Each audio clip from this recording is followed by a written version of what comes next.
Beleza. Não vou ficar só com a aula, uma aula até que eu já apresentei para vocês, uma aula mais conceitual.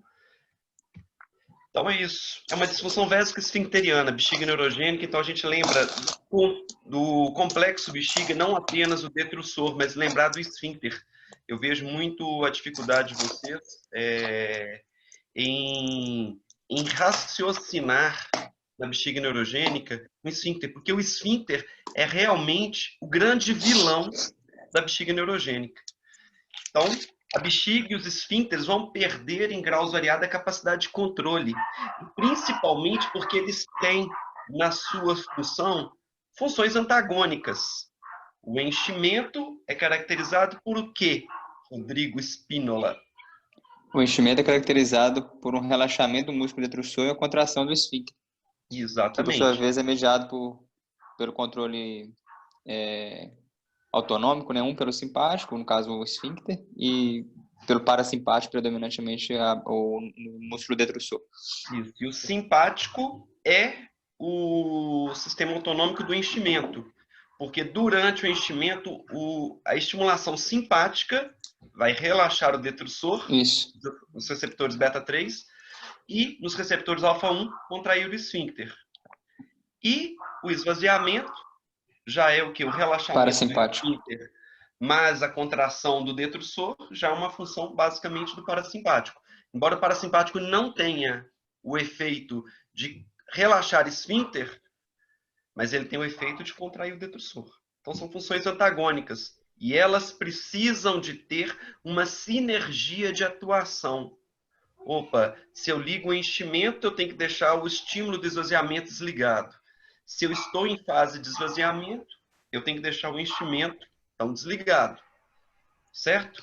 E quem que faz essa sinergia que controla essa atuação, Rodrigo Spínola? É o centro pontilhão da micção, na verdade não é na ponte, né? Na verdade, os anatomistas até hoje não conseguiram chegar à conclusão, mas ela fica exatamente entre o mesencéfalo e a ponte. Ela é mais mesencefálica do que pontina. Então, isso aí é uma coisa que tem um pouco de dúvida.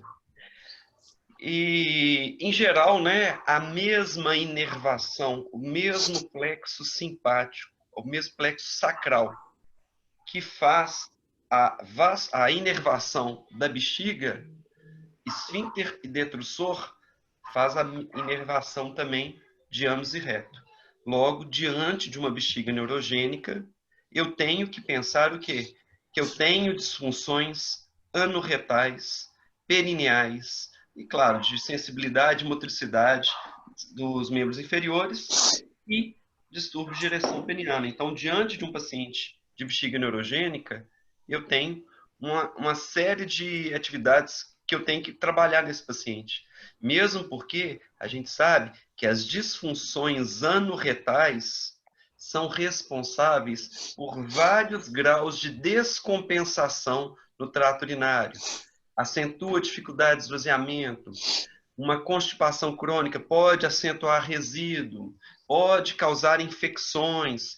Então, é uma síndrome de disfunção de eliminação, mas de etiologia neurogênica. Várias causas. Certo? Certo. Beleza. Então, lembrando aí só do complexo anatômico, né? Que quando eu estou falando do liso esfíncter, eu estou falando de todo esse complexo de base, de trígono, de colo vesical, da musculatura lisa periuretral. Esse liso esfíncter de musculatura lisa, ele possui uma inervação autonômica.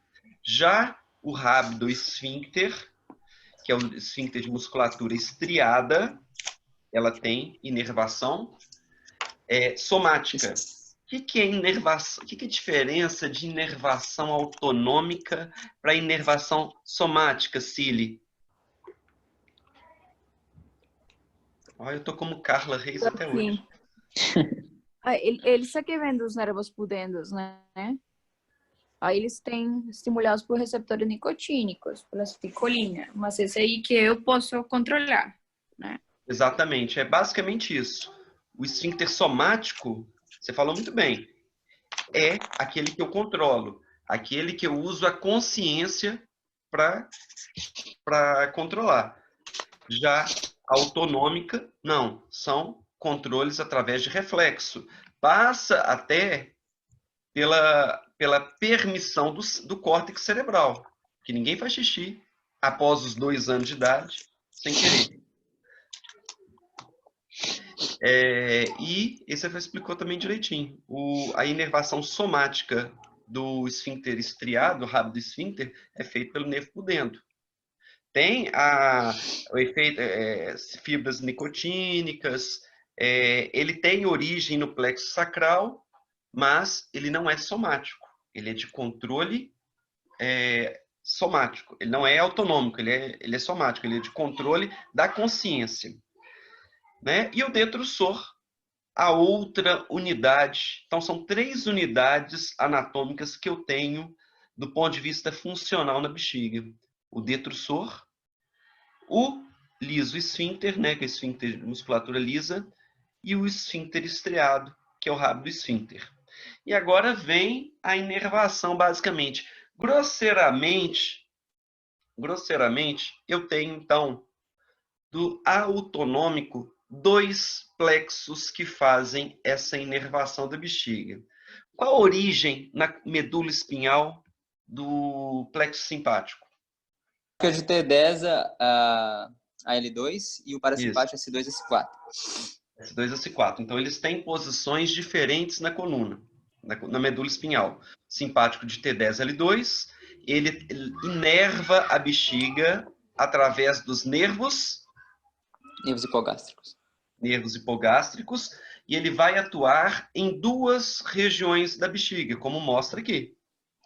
Ele vai inervar o corpo, o detrusor, ele vai estimular qual receptor aqui no detrusor?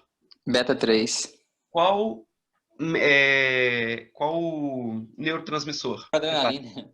Norepinefrina, né? Beleza. Noradrenalina. E quando ele estimula, ele vai fazer o quê? O relaxamento. Relaxamento. Exatamente. Então, ao estimular beta 3, eu relaxo o detrusor. Por isso a mirabegrona, que vocês estão acostumados a usar, o mirbetriq, é um beta 3 agonista. Ao estimular os receptores beta, eu promovo o relaxamento. E os nervos hipogástricos também, olha só, inervando o liso esfíncter. Através de quais receptores? Pode continuar, Rodrigo. Alfa 1, alfa 2. Alfa 1, principalmente. Eu tenho basicamente 2 tipos, alfa 1A, alfa 1D. Qual deles é o mais importante? Alfa 1A. Isso.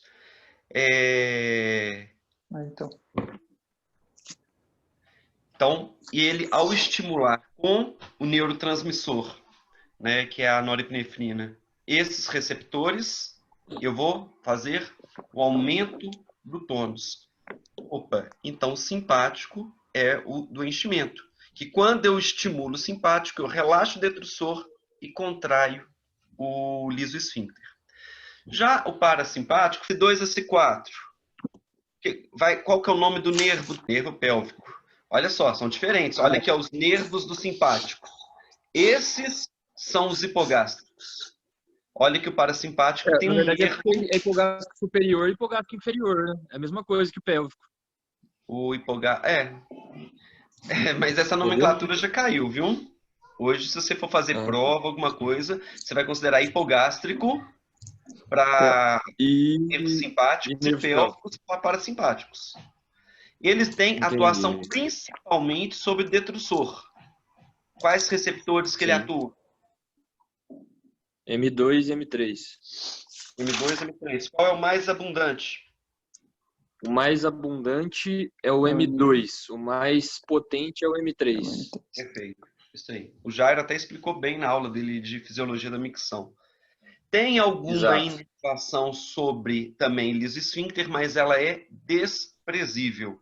O efeito maior do parasimpático, que é do S2 a S4, nervo pélvico, atuação sobre receptores muscarínicos. Qual o neurotransmissor? Acetilcolina. Acetilcolina. E ao estimular esses receptores muscarínicos, ele promove a contração. Contração detrusora. Então, ele é o plexo, né, do esvaziamento vesical. Desse mesmo plexo sacral, mas por vias diferentes, saem os nervos pudendos, porque eles são nervos de atuação somática, e eles têm inervação predominantemente sobre o esfíncter estriado, que é o rabdoesfíncter. Então aí é um pouquinho, eu acho um pouquinho mais complicado esse, mas olha só, os nervos hipogástricos, o nervo pélvico, que é do parasimpático, atuando sobre M2 e M3, mas mais sobre M3. Os nervos hipogástricos, que são do plexo simpático, terminando com os receptores beta 3, um efeito negativo sobre a musculatura, então de relaxamento, e os receptores alfa 1, né? Aqui é a noradrenalina como neurotransmissor do simpático, e alfa 1. Mas isso aqui é um pouco mais completo. E o nervo pudendo, que é somático, ou seja, como você explicou, passa pela consciência, inervando o esfíncter externo, onde os receptores agora são acetilcolina sobre receptores nicotínicos, diferente do autonômico aqui, onde o receptor é muscarínico. Certo? Mas olha só, então eu tenho um plexo simpático,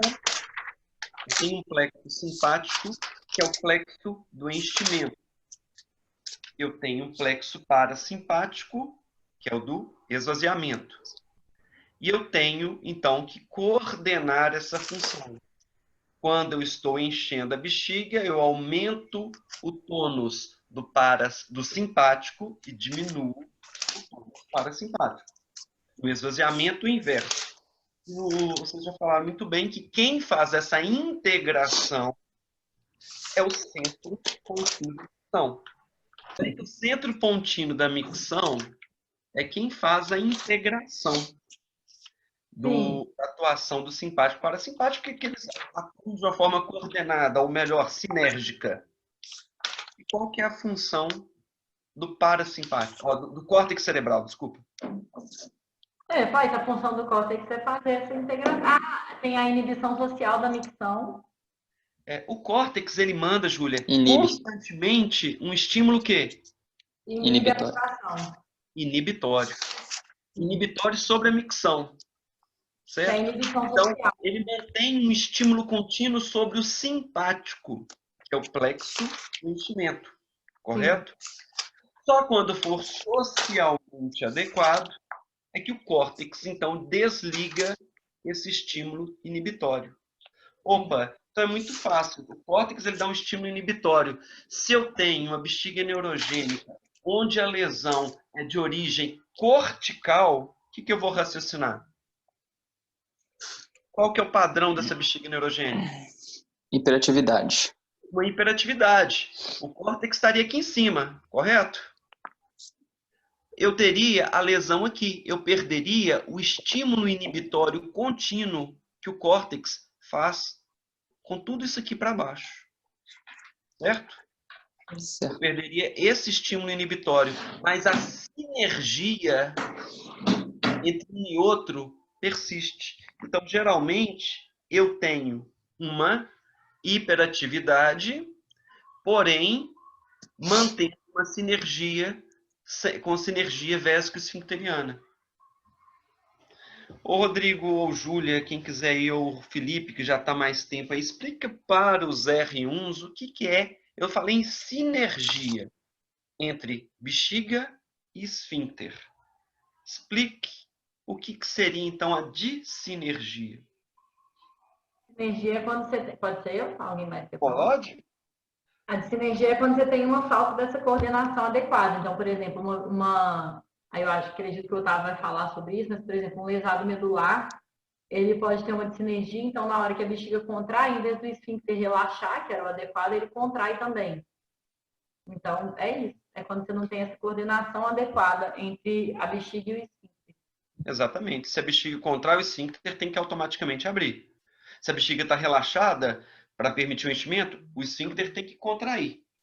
Então, essa é a sinergia. Na dissinergia, bexiga e esfíncter contraem ao mesmo tempo.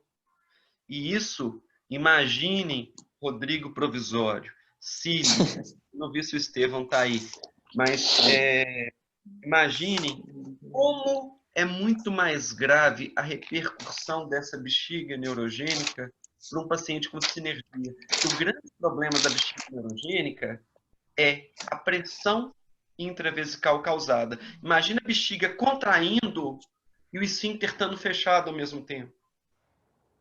Imagine a pressão que isso não vai gerar sobre o trato urinário. Então, nas fisiopatologias, eu vou dividir didaticamente lesão suprapontina, ou seja, uma lesão que aconteceu nessa localização. Uma lesão que acontece entre o centro pontino e o centro sacral da micção. Outra lesão que lesa o centro sacral ou os nervos periféricos. Basicamente isso. Se eu tenho, então, a lesão cortical, vocês já falaram. A fisiopatologia, então, dessa bexiga neurogênica é uma hiperatividade. Eu perdi o estímulo inibitório do córtex, porém eu persisto com a sinergia, o controle entre detrussor e esfíncter. Se a lesão acontece agora abaixo do córtex, do centro pontino, ou seja, lesões medulares acima do centro sacral, qual que é o padrão de bexiga neurogênica que eu vou ter aqui? Eu perdi o controle, a sinergia. Eu perdi o controle. Hiperatividade com Hipoatividade. Hiperatividade com dissinergia.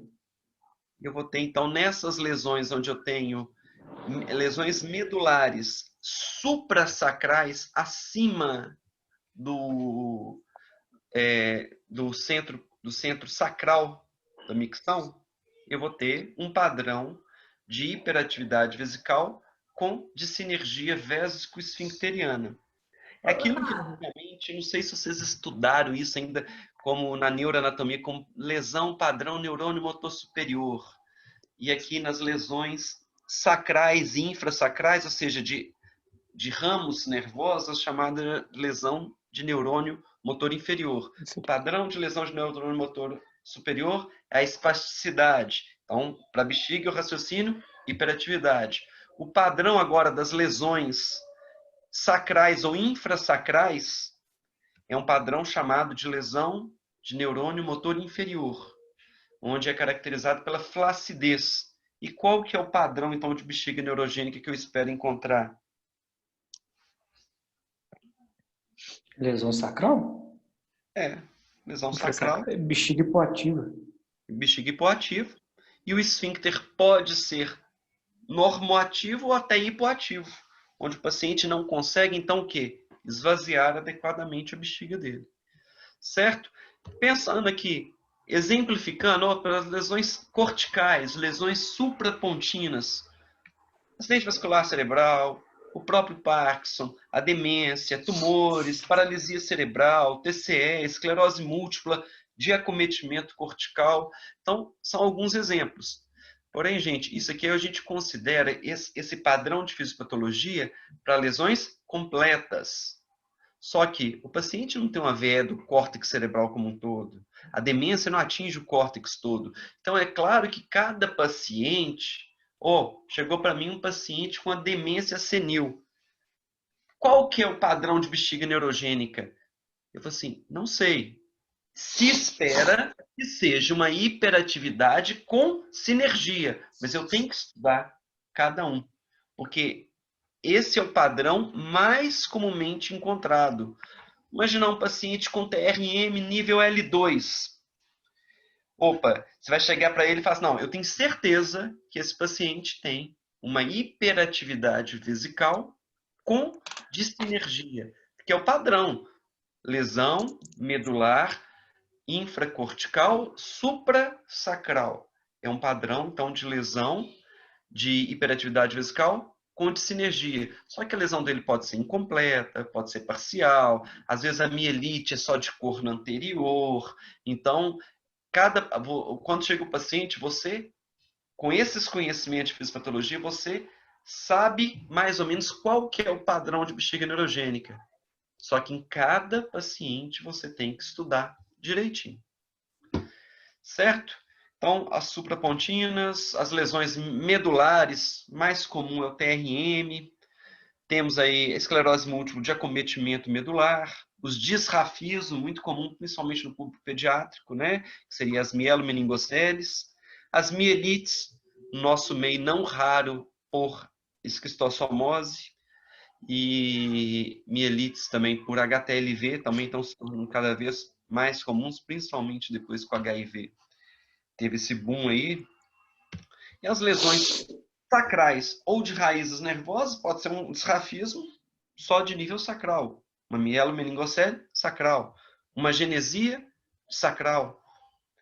Um trauma sacral é mais raro, mas pode ser uma hérnia de disco sacral, síndrome de Guillain-Barré, diabetes mellitus, um paciente que sofreu uma exenteração pélvica, e na exenteração pélvica posterior, porque anterior a bexiga teria saído, não teria bexiga neurogênica, mas uma lesão, uma esterectomia, uma lesão coloproctológica mais extensa, pode lesar raízes nervosas desses plexos nervosos. E o padrão é de lesão de motor neurônio motor inferior, ou seja, flacidez. Vai ter uma bexiga hipoativa, uma dificuldade no esvaziamento por fraqueza na contração do detrusor.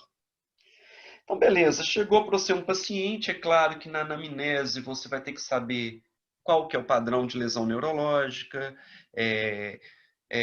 lesão medular, qual o nível da lesão. Às vezes o paciente descobre uma doença medular, uma doença neurológica pela bexiga neurogênica, aí você vai ter que fazer o inverso, mas muitas das vezes o paciente já chega com um diagnóstico neurológico e você vai então investigar a doença da bexiga neurogênica.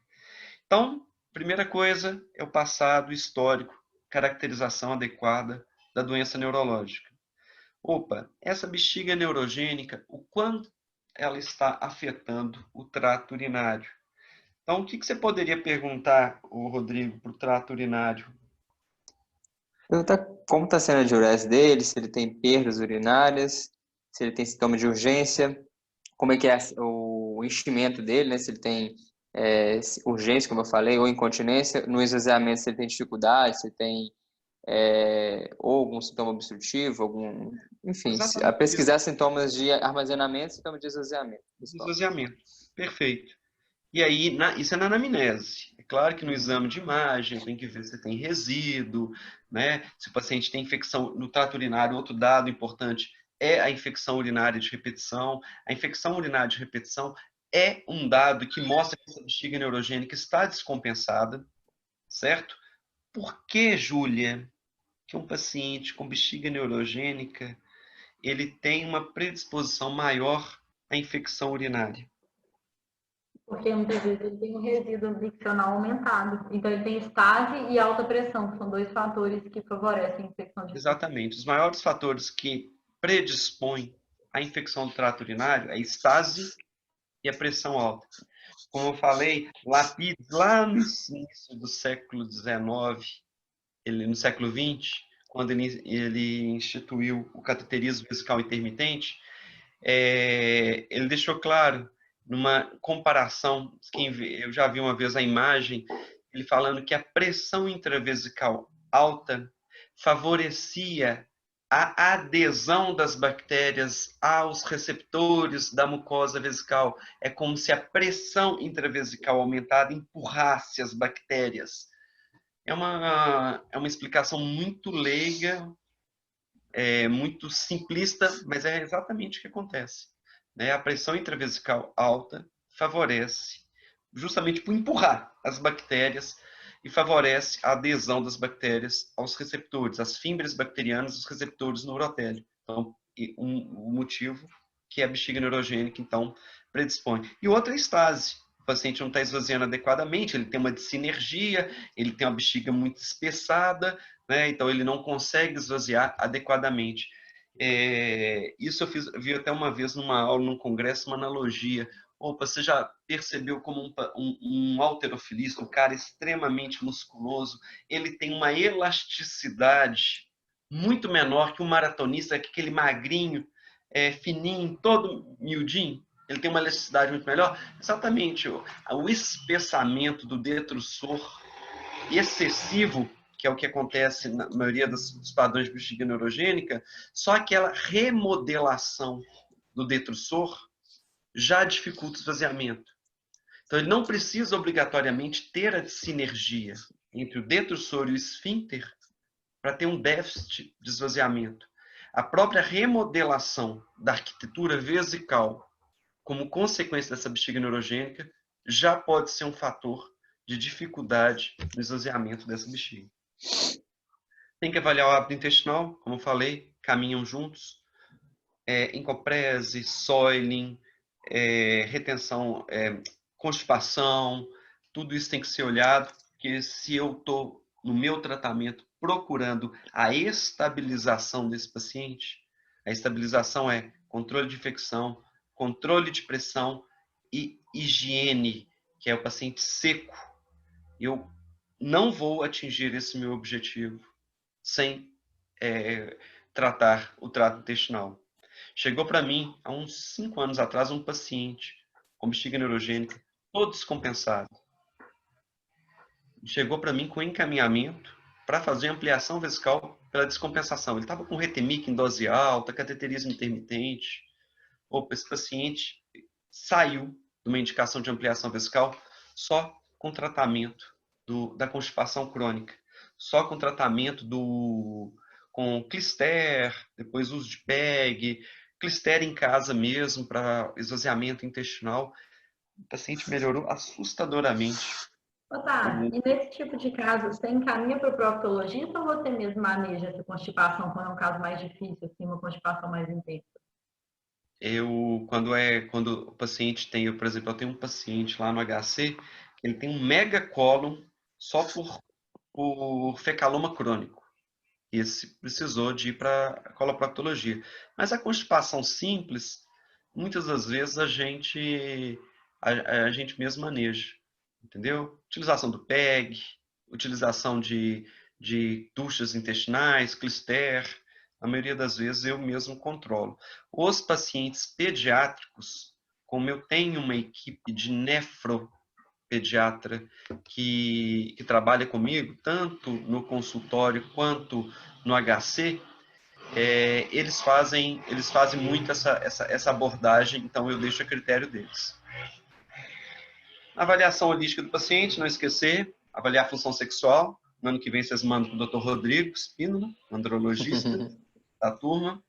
Né? O antecedente neurológico eu já falei, e agora o diário miccional. O diário miccional, gente, está bem caracterizado no guideline para as doenças hiperativas não neurogênicas, que o diário miccional de 3 dias consecutivos é o mais importante avaliação na anamnese, no exame físico do paciente com hiperatividade não neurogênica.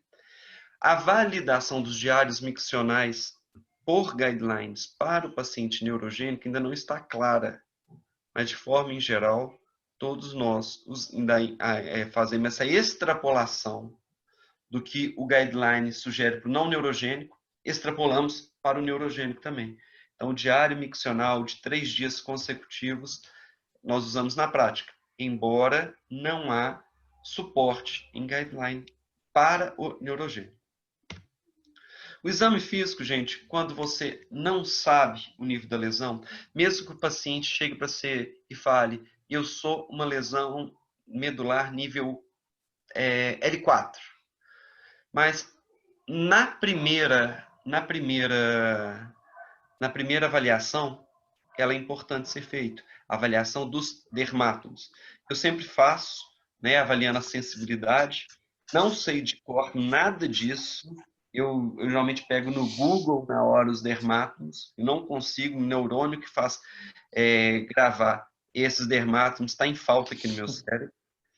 O tônus anal, gente, ele, olha só, o ânus S4, S5, a inervação, na verdade, o esfíncter anal ele é inervado por S3, S4, hoje, ou seja, o mesmo nível da lesão, como é que fala? O mesmo nível que faz a inervação da bexiga, do plexo sacral.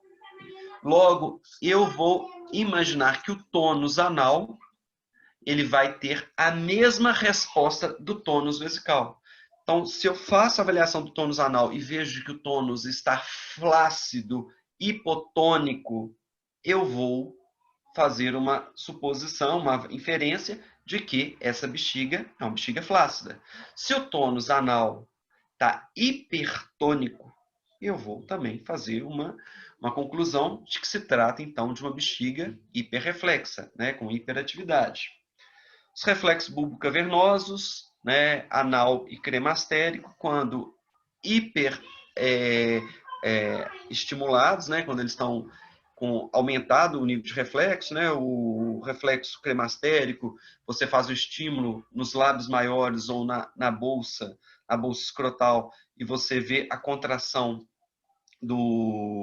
desculpa, gente, o reflexo cremastérico no homem é mais fácil de fazer, você faz a estimulação na face lateral, na face medial da coxa, Medial da coxa. do cremaster, e o bulbo cavernoso, você estimula a glande ou o clítoris na mulher e você vai ter a contração até do esfíncter anal também. Alguma dúvida por aí? Esses reflexos, geralmente, eu não uso muito fazer, não. Eu fazia mais quando eu fazia urodinâmica. Na urodinâmica, geralmente, eu testava os reflexos. Agora, caracterizei uma bexiga neurogênica, diagnostiquei. Então, os exames laboratoriais, eu tenho que, ao pensar na bexiga neurogênica, eu tenho que saber o quão isso está afetando a vida do paciente, né? O quanto está trazendo de infecções, prejuízos sobre a função renal e, principalmente, qualidade de vida. A qualidade de vida, principalmente, definida pelo grau de incontinência. Urodinâmica. Esse sim, hoje debate-se muito se hiperplasia prostática benigna, incontinência urinária disposta, para atividade não neurogênica, se o estudo urodinâmico seria uma obrigatoriedade, não.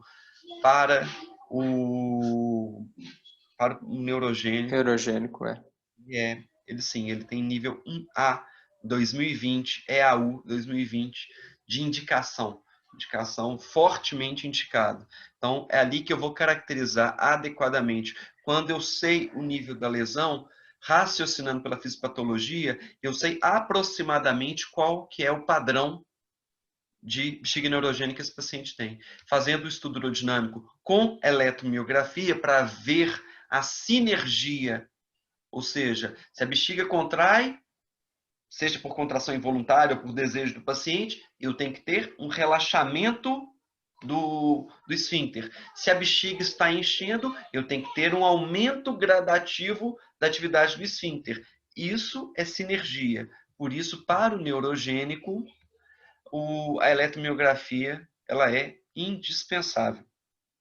Otávio, tem como dar o diagnóstico de sinergia, o diagnóstico urodinâmico, sem fazer eletroneuromiografia? Não, você faz a suposição. Sem ferir, né? Mas você pode falar que tem, não, né? Você vai ver que ele aumenta uma pressão, ultrapassa a pressão. Qual que é a pressão de risco mesmo? 40. 40. Ele chega a pressões elevadas e não sai urina. Aqui saiu, né? Ele teve uma elevação de pressão, a urina saiu. Teve uma perda aqui. Você supõe que ele tem uma dissinergia. Você vai na fase miccional, o paciente vai lá na pressão altíssima e consegue urinar quase nada. Você supõe que esse paciente tem uma sinergia. Mas sem eletromiografia, hoje você tem a eletromiografia, você utiliza com eletrodos, que é o de superfície, ou o de agulha. E o de agulha ele é muito mais fidedigno, mas aí você tem que ter esterilização, tem que ser agulha descartável, e já é difícil. 90% dos serviços que tem eletromiografia, essa eletromiografia ela é feita com um eletrodo de superfície que tem uma qualidade menor, mas é melhor do que nada. Então, a urodinâmica ela é importante, então que ela vai caracterizar então qual o padrão da bexiga neurogênica.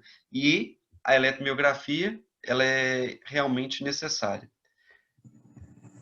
Agora, gente, eu caracterizei a bexiga neurogênica. Eu tenho que estadiar qual o grau de comprometimento de trato urinário que eu tenho. Uretrocistografia, para ver refluxo. O refluxo é uma descompensação. Justamente por quê? Porque o paciente tem uma pressão alta que superou a capacidade dessa bexiga e ela está descomprimindo para o trato urinário alto. Então, quando eu chego um paciente com refluxo, eu já tenho esse grau de descompensação. Agora, não faço em todos os pacientes, não. Claro que você começa com ultrassom, o paciente tem bexiga espessada, mas não tem hidronefrose, não tem dado nada que te sugira que ele tenha um refluxo, você não precisa fazer uretrocistografia.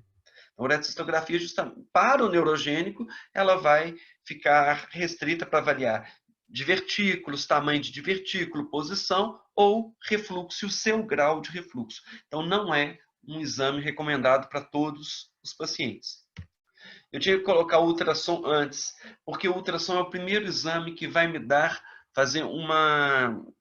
é o primeiro exame que vai me mostrar como está esse trato urinário. O que eu tenho, então, Júlia, que eu posso, então, avaliar no ultrassom que seja importante no paciente neurogênico? Vai avaliar como é que está a espessura da bexiga, se você tem hidronefrose, né, que pode ser um sinal indireto de refluxo. Qual que é o valor normal da espessura da parede vesical? 2 a 4 milímetros? 3 a 5. 3 a 5. Na bexiga repleta. Quase. E a bexiga de 3 a 5, então a espessura da bexiga, presença de divertículos, hidronefrose, resíduo que você falou. Então, basicamente são esses. Então, são dados importantes. A cintilografia eu vou fazer apenas se eu realmente suspeitar de uma lesão, de um comprometimento significativo do trato urinário, que até vai me ajudar na decisão de qual o método de tratamento que eu vou fazer para esse paciente, porque diante do diagnóstico, o meu tratamento sempre vai ser norteado para a estabilização desse paciente, guiado por 3 pilares que daqui a pouquinho nós vamos falar. Bom, então complicação, a Júlia já falou, né, que da infecção, né, que justamente a estase e a pressão aumentada seriam os principais causadores dessa infecção. A hidronefrose pode ser decorrente a 2 coisas, basicamente. O ureter, que ele tem um peristaltismo que leva de uma pressão baixa para outra pressão baixa. A pressão intrapiélica é uma pressão abaixo de 10, tem obrigatoriamente ser abaixo de 15. A pressão intravesical no enchimento normal, ela tem que ser abaixo de 10, de 5 também, no enchimento normal. Então, a urina flui. Agora, imagine uma bexiga que constantemente está com pressões acima de 20, 30, 40. Então, eu tenho dificuldade na drenagem justamente pelo um gradiente de pressão alterada. A bexiga tem uma pressão muito mais alta que o trato urinário alto. E outra, até mesmo pela descompressão. Outra coisa, a distensão e hipertrofia do trígono. A bexiga não está completamente hipertrofiada? A gente não sabe que o detrussor é um obstáculo, é uma válvula para evitar o refluxo. Se eu tenho um detrussor hipertrofiado, com um tônus aumentado, ele vai causar uma obstrução funcional até a passagem anterógrada da urina. Então, a alteração da arquitetura vesical, a pressão intravesical e, às vezes, até um refluxo são os 3 fatores que causam principalmente a hidronefrose. O cálculo repouso no leito, paciente acamado, paciente debilitado, paciente cadeirante, a inatividade, tudo isso leva a uma hipercalciúria. As infecções são fatores de risco. A estase urinária são fatores de risco também para cálculo renal. Né? Amiloidose renal pela debilitação crônica, úlceras de decúbito, que fazem parte do cotidiano de muito paciente neurogênico. A disreflexia autonômica, que é uma entidade muito comum quando o paciente tem uma lesão acima da saída do plexo simpático, geralmente acima de T6, onde o paciente, T6. um estímulo qualquer, pode ser uma hiperdistensão da bexiga, uma infecção urinária, uma distensão do reto, né? Tudo isso pode levar a um reflexo. O paciente tem tremores. Até urodinâmica, né, Otávio? Até urodinâmica. Até relação sexual pode causar isso. Ele tem ele vai ter uma bradicardia associada à hipertensão, uma hiperemia com sudorese acima do nível da lesão, ou seja, o nível da lesão dele tem que ser, para ter essa reflexia autonômica, tem que ser acima de T6. A lesão dele é C8, ou seja, os dermátomos de C8 para cima, ele vai ter um rubor, né, uma hiperemia, sudorese, com uma palidez abaixo do dermátomo, que corresponde ao nível da lesão que o paciente tem. E elas podem ser potencialmente graves. Entendeu? Eu já tive um paciente que eu tive que fazer ampliação vesical só porque a baixa capacidade da bexiga, associada a uma pressão moderada, desencadeava aproximadamente 20 episódios de disreflexia autonômica por dia. Gente, então no tratamento, eu vou falar rapidamente do tratamento, porque vocês têm que passar para a aula do Pedro daqui 10 minutos. Os 3 pilares, basicamente, do tratamento é o quê? É estabilização desse reservatório. Eu tenho que ter um enchimento sob baixa pressão e um esvaziamento adequado, deixando o mínimo de resíduo. É só isso que você tem que raciocinar. Se o paciente, você conseguiu manter ele uma pressão intravesical baixa, uma continência e um esvaziamento adequado, o paciente está tratado. E aí você vai utilizar os diversos mecanismos. Os sinais de descompensação clínicos, onde significa que alguma dessas coisas não estão legais, é a pressão alta, intravesical alta, a incontinência urinária, a infecção urinária de repetição. Entenda infecção como infecção sintomática. A bacteriúria sintomática, principalmente aqueles que fazem o cateterismo vesical intermitente limpo, eles vão ter bacteriúria constantemente. A infecção urinária seria a bactéria presente com resposta inflamatória e sintomas. Agora, os sintomas no neurogênico não são iguais do que a nossa colega R2 tem, entendeu? Porque ele tem uma alteração na percepção da infecção. O paciente começa a ter espasmos, o paciente começa a ter episódios de reflexia autonômica, a purulência, a continência piora, ou seja, para eu caracterizar um neurogênico como ITU sintomática, como bacteriúria sintomática, ou seja, infecção mesmo, é um pouco diferente do que eu uso para um paciente não neurogênico. Que aí ele vai ter disúria, ele vai ter polaciúria, ele vai ter urgência, e não é isso. Então, seu João aqui, neurogênico, tá com bactéria na urina. O que mudou do seu padrão miccional? Ou a urina está turva, eu tive febre, ou meus espasmos aumentaram, a minha incontinência piorou. Acaba que quando você acompanha um paciente neurogênico mais tempo, você consegue caracterizar quais são os sinais e sintomas que vão definir a infecção urinária para ele.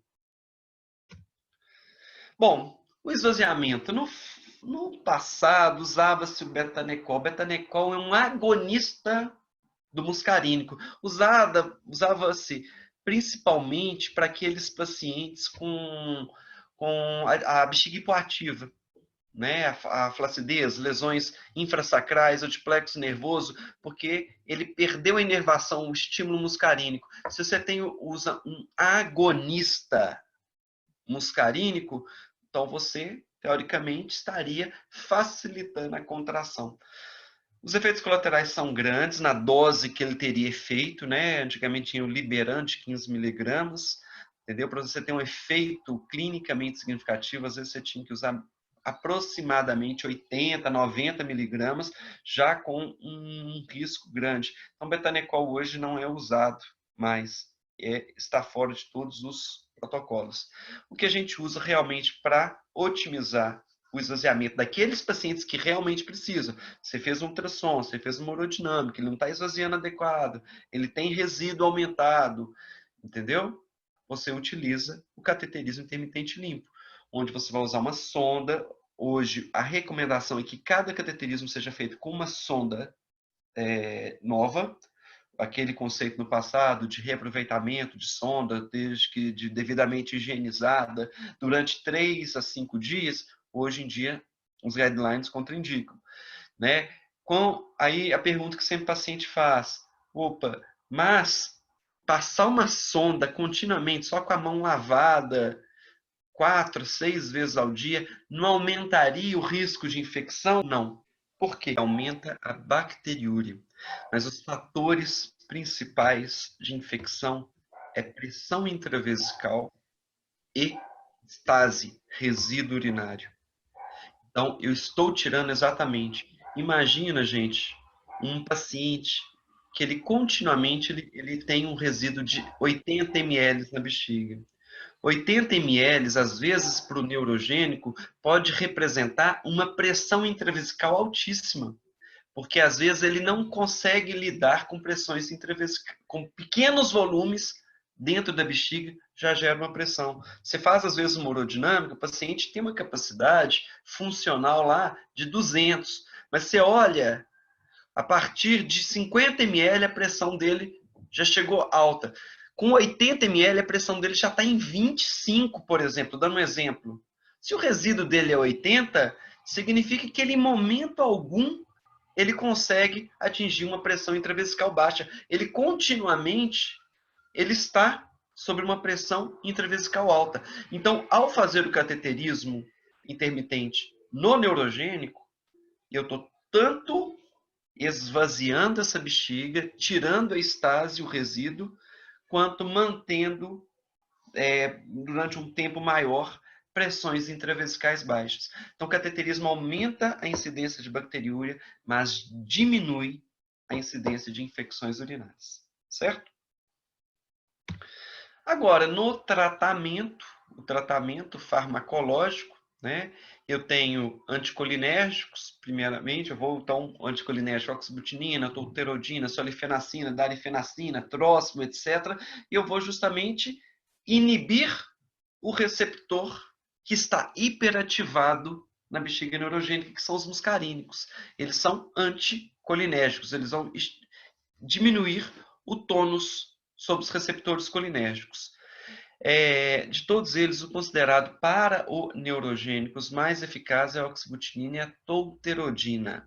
Solifenacina, darifenacina são... Solifenacina é o Império, o Vesicari. Darifenacina é o... esqueci. É o Fenazic ou o... Enablex. Enablex, isso. Eles são mais recomendados para a hiperatividade não neurogênica. Mas funcionam, porque eles têm função anticolinérgica, né? Os anticolinérgicos sempre começando em doses crescentes, e aí a gente vai avaliar pelos exames se eles estão atingindo adequadamente sua função, que é de abaixar a pressão intravesical. E abaixando a pressão intravesical, garantir a continência para esse paciente. Certo? Beta-3 agonista mirabegrona, que é o Mirbetriq. O beta-3 agonista, ele não tem eficácia comprovada para o neurogênico. Até então, os guidelines ainda não o utilizam. Na vida prática, eu utilizo. E acho que tem alguns efeitos, mas esse é nível O de evidência, lá no finalzinho do alfabeto. Então, a gente não utiliza de rotina em guideline. Inclusive, viram que o paciente com hiperatividade idiopática não neurogênica, onde você utiliza o anticolinérgico, ele não está com efeito adequado. Se você faz uma associação com beta-3 agonista, ele tem uma resposta, do ponto de vista sintomatológico, muito maior do que a monoterapia. Então, a associação de um anticolinérgico com beta-3 agonista para hiperatividade idiopática não neurogênica é positiva, mas nenhum estudo ainda conseguiu comprovar a sinergia e a eficácia da terapia combinada anticolinérgico beta-3 para a hiperatividade de etiologia neurogênica. Alfa-bloqueador pode até ser usado, tem muita gente lá, o ambulatório de bexiga neurogênica do HC gosta muito. Qual que é o efeito dele? Ao você reduzir o tônus do liso esfíncter, ele não tem, a doxazosina, a tanzolosina não tem efeito sobre o rábido esfíncter, mas sim pelo liso esfíncter, ele diminui o tônus sobre os receptores alfa-1. Você conseguiria, então, minimizar uma dissinergia vésico-esfincteriana. Mas, poxa, sinergia vésico-esfincteriana, o tratamento é com cateterismo intermitente limpo. Então, o alfa-bloqueador não vai curar um paciente ao ponto de liberar ele do cateterismo intermitente limpo. Então, por isso que ele não vai à crítica e à utilização contínua.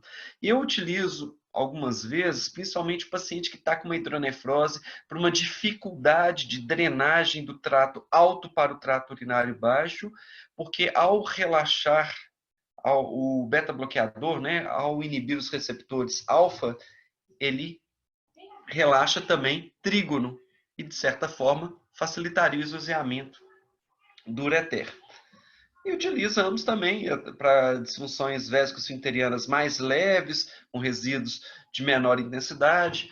Os trabalhos mostram que no neurogênico, a média de um trabalho grande aí, que o resíduo pré-alfa-bloqueador de 80 caiu para 60. Então, foi significativamente, o efeito então, foi estatisticamente significativo. Porém, do ponto de vista prático, na clínica, baixar de 80 para 60 não me interessa. Eu vou ter que, de qualquer jeito, fazer um cateterismo intermitente. Então, para que usar o alfa-bloqueador? Doxabutinina dose, 30 miligramas, 10 a 20 que a gente usa na prática. Tolterodina, 2 a 8.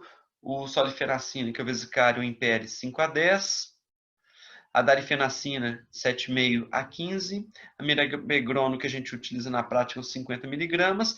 A imipramina, sim, ela para o neurogênico, ela pode acrescentar um efeito. Ela tem efeito positivo na associação.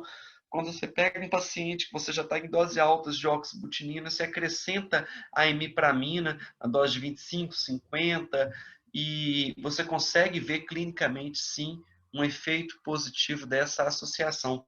A equipe do SARA, né, que são os que atendem a maior parte dos neurogênicos, eles utilizam de rotina a imipramina. Agora, lembrar que a imipramina é um medicamento que, a longo prazo, ela é cardiotóxica, arritmias cardíacas, entendeu? Então, não é uma medicação que você pode usar em doses altas para o resto da vida.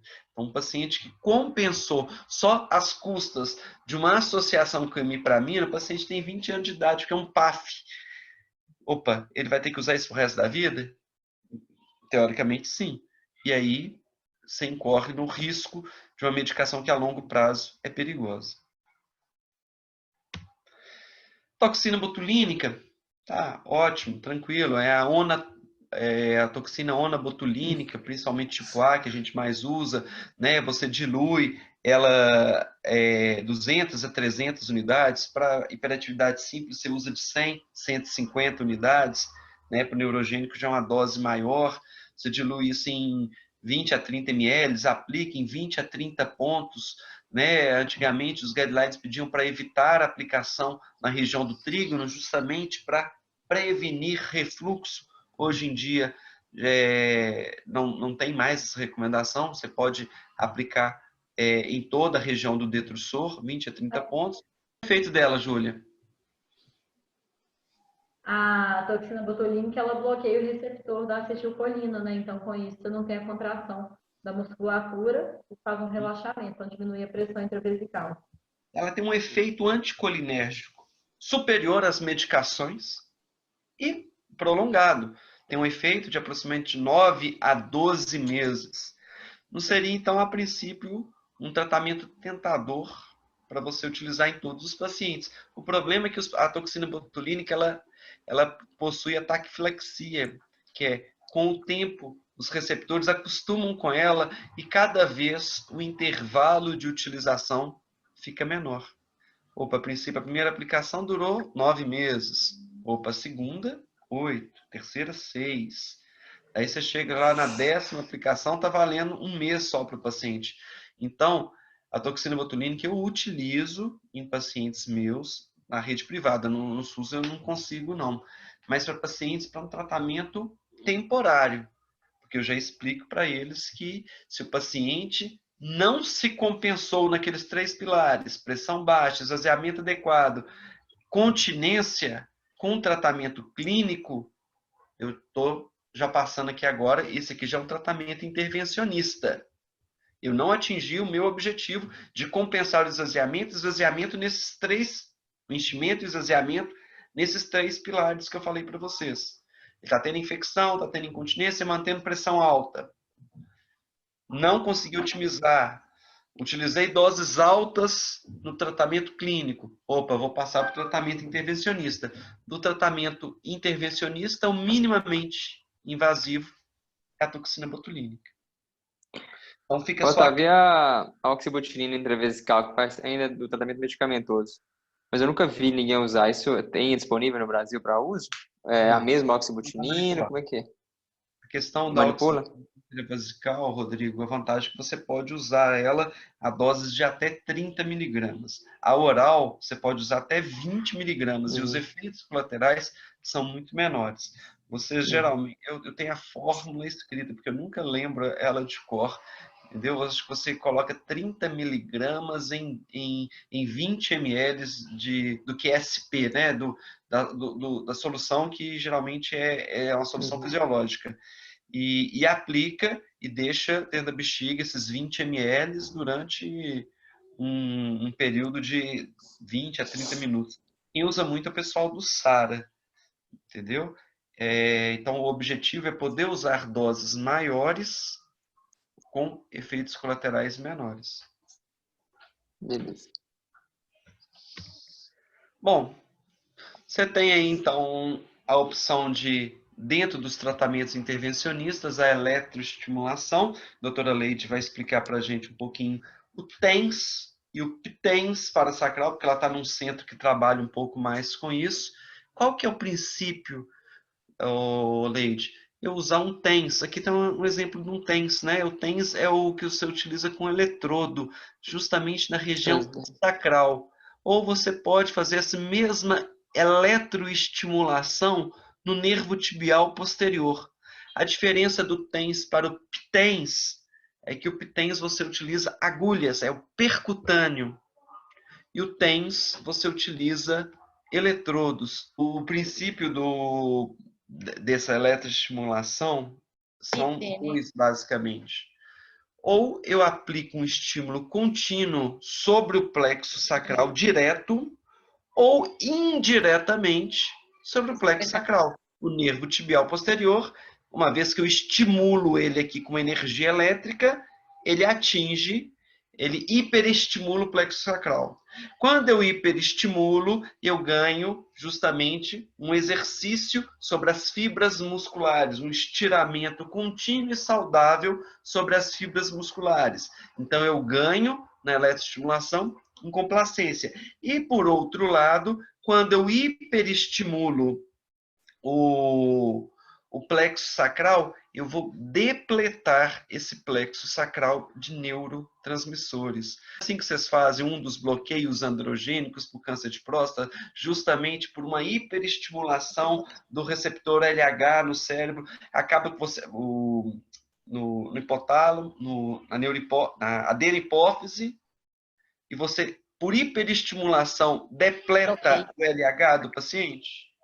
E assim, você depletando o LH, você diminui o estímulo à produção de testosterona. Aqui é o mesmo raciocínio. Eu vou hiperestimular. Com essa hiperestimulação, eu depleto neurotransmissores. Então, é uma forma indireta de ter um efeito anticolinérgico eficaz, com o ganho de elasticidade para as fibras musculares, justamente por esse exercício, essa estimulação repetitiva.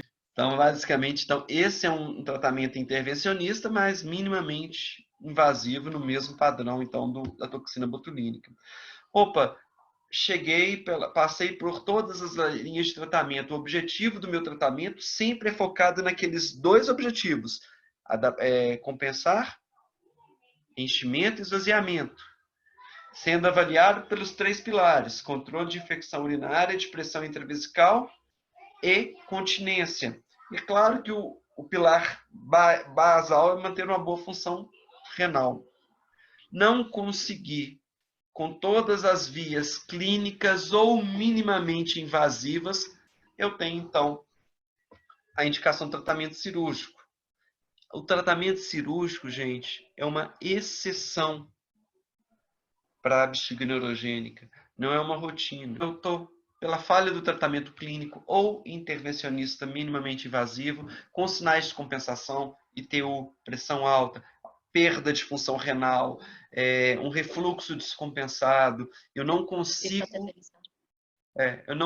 compensar o paciente com as medidas clínicas. Eu tenho a disfunção do enchimento, eu tenho a disfunção do esvaziamento, e eu tenho que avaliar também nesse paciente se ele tem uma disfunção intestinal e se ele precisa de clister intermitente contínuo. Porque até do ponto de vista cirúrgico, se eu colocar o apêndice do paciente na pele, que é chamada de cirurgia de Maloney, tratamento cirúrgico, só passando rapidamente, não vou falar dos princípios, os mais usados são a enterocistoplastia, onde você pega um segmento detubulizado do ilho distal, né, você faz uma conformação semisférica e acopla semisfericamente. Um pulo do gato que eu sempre dou para vocês é abrir bem a bexiga para ter para a bexiga, sempre respeitando o implante do ureter. Se eu tiver dúvida, eu sempre até cateterizo os ureteres, que quando você abre bem a bexiga, você dá uma conformação esférica. A conformação esférica não é porque o Papai do Céu gosta de uma bolota, não. Ele fez a conformação esférica porque pela geometria ele consiga dissipar pressão e facilitar esvaziamento, entendeu? Então, se eu consigo, numa ampliação, transformar a bexiga em mais esférica possível, porque às vezes a gente vê uma bexiga ampliada, que é uma bolinha por cima, uma bolinha embaixo, uma bolona por cima. O esvaziamento é mais difícil, a estase é aumentada, mesmo o esvaziamento com cateterismo na bexiga, se você não deixa ela com uma conformação mais próxima de uma esfera, realmente é mais dificultoso. O paciente perpetuando com a estase, ele vai ter cálculo, porque ali agora na bexiga ampliada, além de ter muita urina, ele tem muco, né? Então, é um fator a mais para a infecção urinária. Então, se eu não esvaziar adequadamente uma bexiga ampliada, o risco de infecções e cálculos vesicais é muito maior.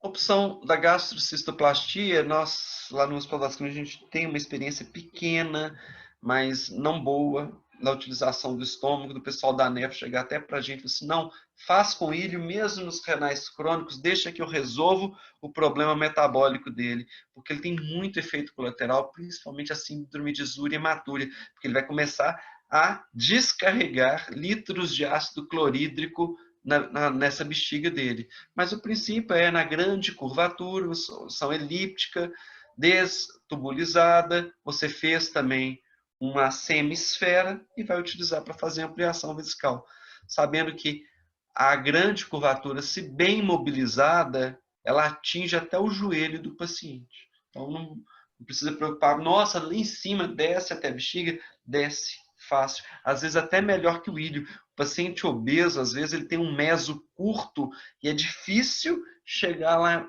sem tensão na bexiga.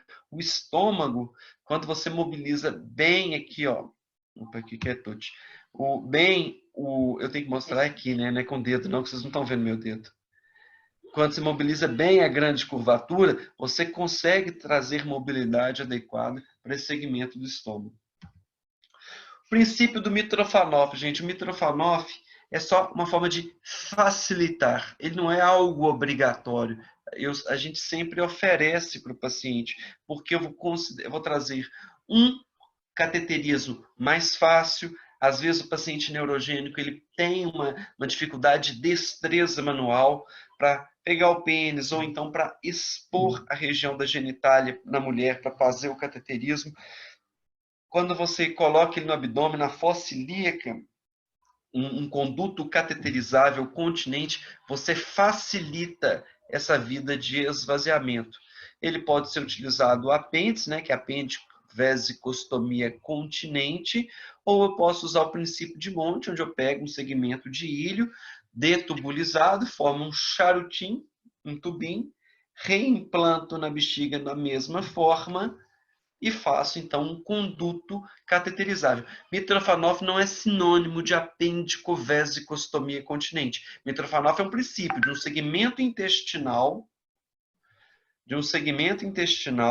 utilizado para fazer o cateterismo da bexiga.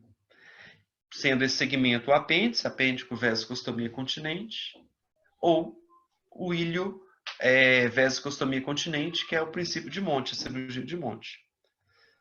Certo? Então, um exemplo aí do Mitrofanoff sendo feito pelo Monte, né? Um segmento aqui, ó, detubulizado de ilho.